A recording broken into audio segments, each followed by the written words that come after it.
Hey everybody, Kerzac here again in my backyard to bring you another review.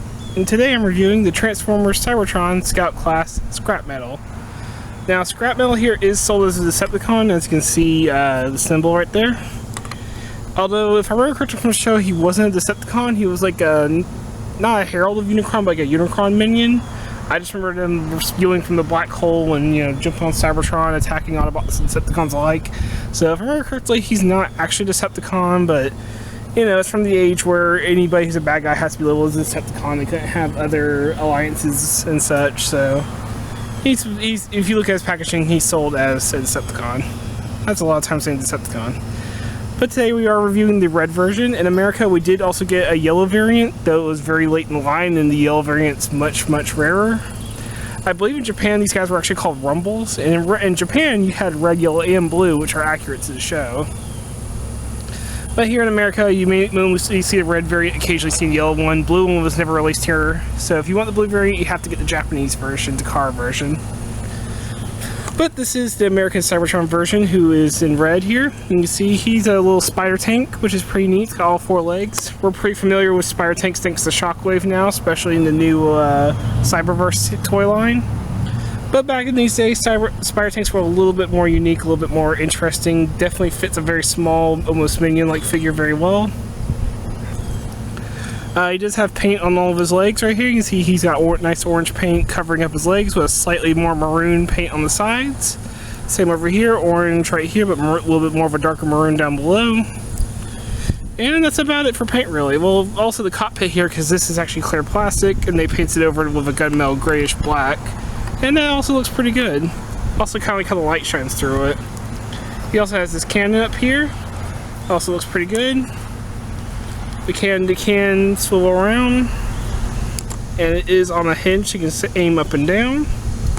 It does have a gimmick. It plugs in a separate plant key. I don't have a key, but it is just a little trigger in there, so you can just take like a little tool like this. You just press that button in there, and that'll make the cannon flip out and pop out a sword. Now in Spider Tank mode, this doesn't make much sense. I mean, I guess you could have him stab, but considering it's not really turned sideways, it doesn't really make much sense for the cannon. This is a lot more for robot mode, because this blade is detachable. So if you are buying this figure secondhand, make sure it does come with this blade. And the blade doesn't spin around, unfortunately. You can actually see the peg is flattened on one side. Same with the peg hole, it's actually flattened on one side, so you can't spin it around in there to where it actually makes sense. So for now, we're just gonna flip that up and peg that back in. Articulation wise, we did see the can does spin around. It has a hinge on it. All the spider tank legs are fully articulated, so there's ball joints there. You can go outward and all that. Be careful because this hinge isn't really tapped in at all. That's a hinge for transformation. There are ball joints for all 4 knees, because 2 of these are knees and 2 of these are elbows for the robot mode. But they all are fully articulated, so you can get them all kinds of crazy poses. You can have one leg coming up like it's going to stab something, and all kinds of crazy things. You can also flip the legs out, instead of being pointy bits, you can have the hammer bits. Mainly for robot mode, but you can do it here as well if you so wish. All that fancy good stuff.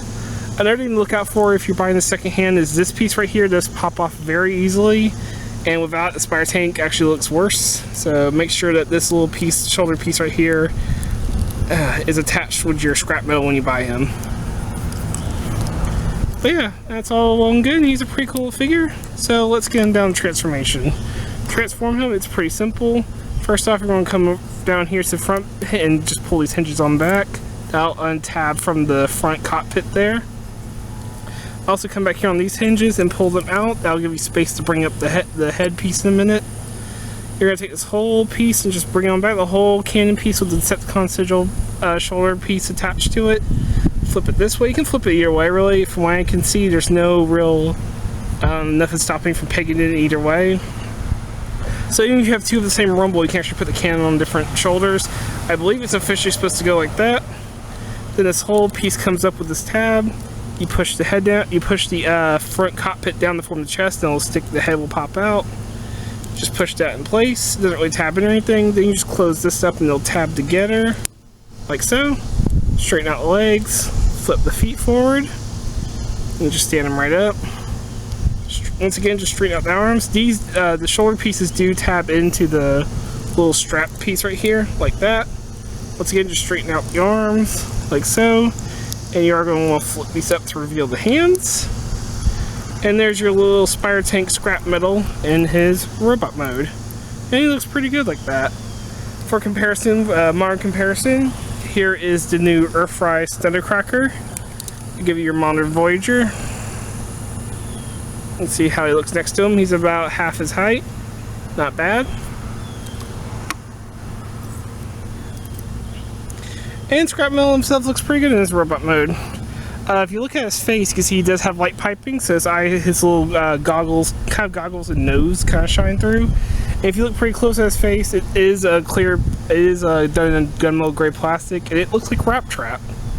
For whatever reason, the Rumble / Scrapmetal looks like has a Wrap Trap head. Kind of fitting for his size. Kind of surprised they never reused this for a Rat Trap of any kind, not in BotCon or anything. But he does look pretty good. The cannon is still fully articulated, so it can go up and down, he can go side to side, but we'll bump into his head a little bit. Articulation everywhere else. His head can swivel. And the arms and legs are exactly the same as before. Ball joints at the shoulders, ball joint for the arm. But in order to use the elbow, you do have to have the hand sideways sticking up, so he has to have like the, you know, curling position kind of arm in order to use this elbow properly. Legs are ball jointed, and the knees are also ball jointed, so you can do all that good stuff. And just that for the feet. So yeah, not too much you can do as far as articulation goes. Nothing fancy, but nothing bad either. Like I mentioned before, you can pop in the Cyberplant key. You can make the gimmick trigger. Me personally, I'm having to. There, let me just see this real quick. There we go. Having to make it trigger manually was too well. I should have brushed the Cyberplant key, shouldn't I? There we go. You can see it's a pretty cool little flip out like that. Pull off the weapon, and you can give it to him as a sword, which is pretty cool. I like that his portable weapon turns into a physical weapon, as if he ran out of Energon and just pulled out the core and is using it to slice into whoever gets in his way. You can flip it around and have it like a sawed-off cleaver kind of thing. It actually looks pretty good either way to me, but I am going to use it that way. My only complaint with the weapon is that it does leave his can like this. Due to the spring mechanism, you can't flip the nozzle back up. You're just left with what looks like a busted can, to be honest. I guess you could say this might be a lock-on mechanism, but it's just a busted up looking cannon, so that's my only real complaint with giving him the sword, is that it does leave the cannon looking a little ridiculous. So when I do display this figure, I usually just leave the sword inside the cannon. But you can give him that, and it does give him something to oppose with. But that's not his only weapon. So let's go ahead and put that back in there. Pop that back into place. There we go. You can flip these back out, and they do give him spikes, so you can give him some stabby weapons. That also looks pretty intimidating. I guess you could also say they're drills. But of course, there is the hinge here.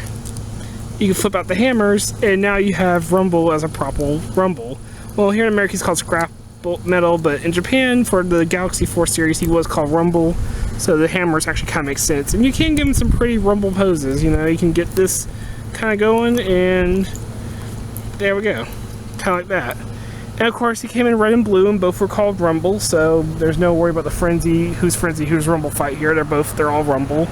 And there was a Soundwave in Cybertron, so you could pose the red and blue ones with Soundwave, and it would actually look pretty good, probably. And like I said, you can actually get a pretty decent Rumble pose going if you pose them just right.